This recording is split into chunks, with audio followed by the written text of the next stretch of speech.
I used to work as a construction worker and engineer in the Philadelphia area in my early 20s. My co-workers and I would do basic work, like constructing add-ons to already standing structures, like adding basements to buildings. One of our jobs in 2012 was to construct a small basement area and extend the main floor for a corner dentist building. The basement was to have a bathroom and 2 big storage areas. We were making serious progress by the time of the story. We had working lights in the basement already. The basement had just been sealed off, so there was no longer a big hole in the ground, and since the lights were working down there, we had a source of light while we worked down there at night. One of my co-workers, Jordan, went upstairs and then outside to help with work on the add-on section outside. I was tinkering with the electrical components a bit. I was no electrician, but I had a basic understanding of what I was doing. But suddenly the power went out. I knew it had nothing to do with what I was doing. I figured there must have been a power outage in the vicinity. The 4 of us didn't keep our phones on us due to the nature of our jobs, plus how dirty our hands would get. We all kept them in our jackets that we hung upstairs, but luckily, one of the tools we kept in our vests were flashlights. Before I could even reach and grab for my flashlight, though, I started to hear a rattling noise. The closest way I could come to describing it was a bag of coins being shaken, not exactly, but close enough. It seemed to come from inside the tiny, soon-to-be bathroom. I took the flashlight out from the pouch on my vest, turned it on, and aimed it towards the bathroom section. We had already put up a door, and it was slightly closed to be covering my view from the actual room itself. It didn't sound like any kind of infrastructural sound, so I had to imagine it was one of my co-workers. I went to the door, and as I wrapped my hand around the side of the door, I waited a second before pulling it open just because I needed to gather my bearings. But when I did swing open that door, my flashlight revealed some person dressed in all black standing facing the corner of the tiny room so that I couldn't see their face. That is, until the person turned their head like a deer, reacting to a sound in the woods. All I saw through the flashlight was the glow in their eyes. I slammed the door shut and ran up the stairs in my heavy boots looking for my co-workers. They were all outside, apparently about ready to pack up and call it a night, since the power in all the nearby buildings had gone out. I counted 3 of my co-workers, so it couldn't have been any of them in that tiny room. I asked all of them if anybody else who worked in that building had been there at all that night. They all shook their heads. Number. So at this point, I had to lead them downstairs to show them the creepy stranger in the basement. They followed me to the basement and to the tiny room, and as I feared what happened, that person I saw wasn't in there anymore, or in the entire basement, for that matter. I was obviously embarrassed when they didn't believe me, but I wasn't going to hold them hostage and make them believe me. So we all went back outside and packed up. I was the one with the key to the building, so I had to lock up when everyone left after getting into my car and seeing the others drive off. I can't describe it, but I got a feeling inside of me that made me want to go back down into that basement and check one more time for that person I was sure that I saw. I took a deep breath, got out, unlocked the door to the building, and went back down to the basement. The power was still out, so I walked down the stairs with 2 flashlights on the one I was using before, and now my phone as well. I made it to the bottom step and then stopped. The dead silence in this cramped, unfinished basement, mixed with the fact that I was anticipating a sound, freaked me out to the point that I was about to turn around and go back upstairs when suddenly I heard the rattling again. Coming from the tiny room again, I didn't even look, but when I heard it, I felt my heart in my throat and I stormed up the stairs, slamming the basement door shut again. I locked the door to the building and drove home. Thank God it was a Saturday, so I wouldn't have to be back until Monday. I made sure not to work in that basement alone anymore, however, and thankfully we finished the work within a couple weeks, and nothing else really strange ever happened. It was a normal night in the cold month of February. My wife and I were watching a late-night movie in our room in bed before going to sleep. At some point in the movie, the TV suddenly shut off and the room went dark. My wife and I let out simultaneous grunts and annoyance the lamps clocks. Everything went out, so the power must have gone out. I told my wife I'd go outside and check if the neighbors lost power too. I opened the front door and stepped out onto the stoop for only a second or two because it was freezing outside. but I could see lights on in the neighbors' houses, so it seemed to be just us who lost power. We have a fuse box and a small boiler-type room in our basement. It seemed unlikely. It could have anything to do with that, but I had to give it a shot. I had no idea what else I could do. I went downstairs with a flashlight. One weird thing about our house is you have to walk down the stairs to get to the basement door, like the door is literally on the basement level. I was tired, so I kind of slowly and lazily stomped down the steps.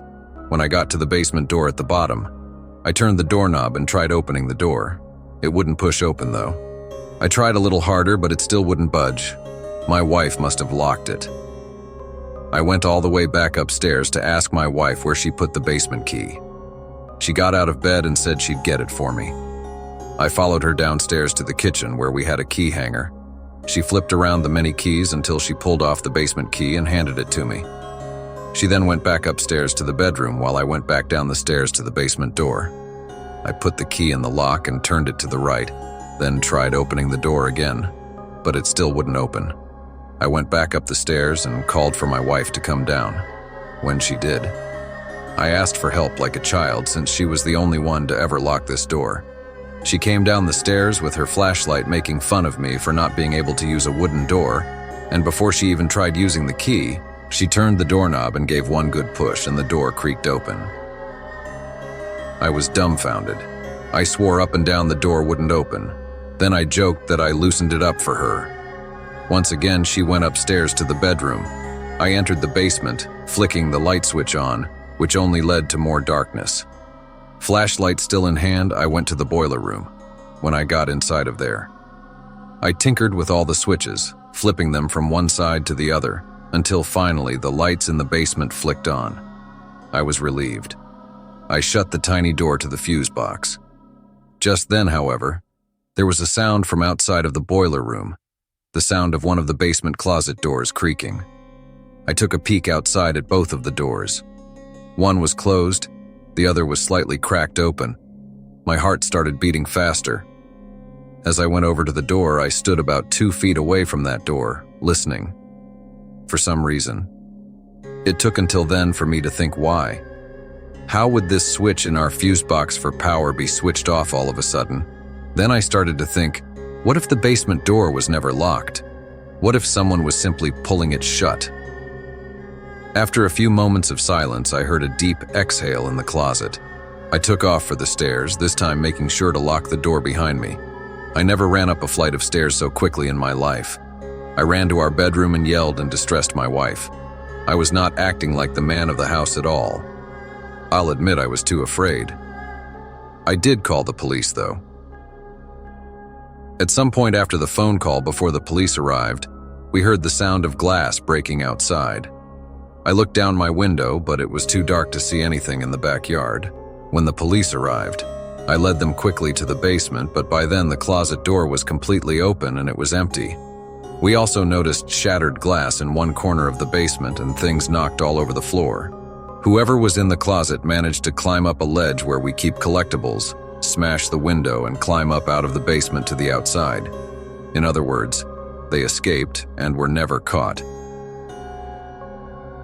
That night, we kept the basement and living room lights on all night and locked every door in the house. The next day, we have the glass fixed. We don't even live in a bad neighborhood, so it's really scary to think that something like this could happen to basically anyone. I work as a janitor at a commuter college campus. I won't disclose for my own privacy and safety. My job entails cleaning the hallways, classrooms, and bathrooms of varying buildings on campus. Usually I work later hours in the day, like 1 to 9 when the campus is less crowded. It was a stormy night in the summer that I was working the college offer summer courses. Obviously. So yes, I work in the summer too. This was during one of the biggest storms we've had that year. Extreme winds mixed with a torrential downpour. It was later in my shift, anywhere from 7 to 8 o'clock. I was currently in the activity center hall, which didn't hold any classes, just a big ballroom, a small theater, and varying classroom-type rooms used for general purposes. It was usually one of the quieter buildings on campus, apart from when events were being held in it. I very well may have been the only person in that building at that hour. I was cleaning in the downstairs section of the building which held the game room when suddenly the whole place went dark, like pitch black except for the red glove and exit sign near the doorway to the stairs. The power surely went out. I took out my phone and called to one of the other janitors who was working in another building. He told me the power went out in his building too, which meant the whole camp has probably lost power due to the storm. After hanging up, I figured my job down. There was done so. I followed the glow of the exit sign, but nearly shit myself when I saw someone peering their head from around the stairway. I called out thinking it was maybe someone who worked in the building, but before I could even really say anything, they disappeared upstairs. I ran to the stairway to try and follow, given that I would have to most likely lock up the building now and had to make sure everyone was outside. Quite frankly, when I got upstairs, I didn't know what to do in the total darkness. There were very few backup lights that were still lit in case of blackouts, and they were very, very dim, only lighting up basically a little around their immediate surroundings. I started calling out in the dark, seemingly empty building that I had to close up. Everyone and anyone must get out the hallway. In this building did one big circle around the big ballroom, and backup lights were distributed throughout the hallway. However, like I said, they were far between and extremely dim. I started doing my round through the hallway, and I was pretty sure I heard footsteps behind me. I turned when I was under one of the backup lights, but I didn't see anything behind me. I continued around the hallway, checking each room. When I checked the last bathroom and found no one, I figured the building was empty and safe to lock up. Walking to the front of the building, I heard footsteps again. This time I knew someone had to be behind me. I turned and saw a silhouette standing in the dark just beyond one of the dim lights. I called out, "You have to leave the building," but the way they were standing there just made me uncomfortable, and just then they turned and ran the other way out of sight. I didn't know what to do, but chasing someone and physically removing them from the building was above my pay grade. I continued for the front door, planning on calling campus police. When I got to the front door of the building, I turned back to the darkness. That was the lobby of this building and about 20 feet away from me. I saw that silhouette again, this time hiding behind a half-open door. I say silhouette because all I could see was a black figure. I didn't see any body or facial features. I left the building and called the campus police. A couple of them came to check out the building, but they couldn't find anyone. Later that night, I got a disturbing phone call. It was campus police. They asked me to describe the person. I saw the best I could, but I truly couldn't. I couldn't see anything about them. Then they dropped a bomb and told me there was a killer in the area who was in hiding and was spotted by a local resident near the college campus. When I hung up the phone, I felt a shiver run up my spine. I didn't get much sleep that night.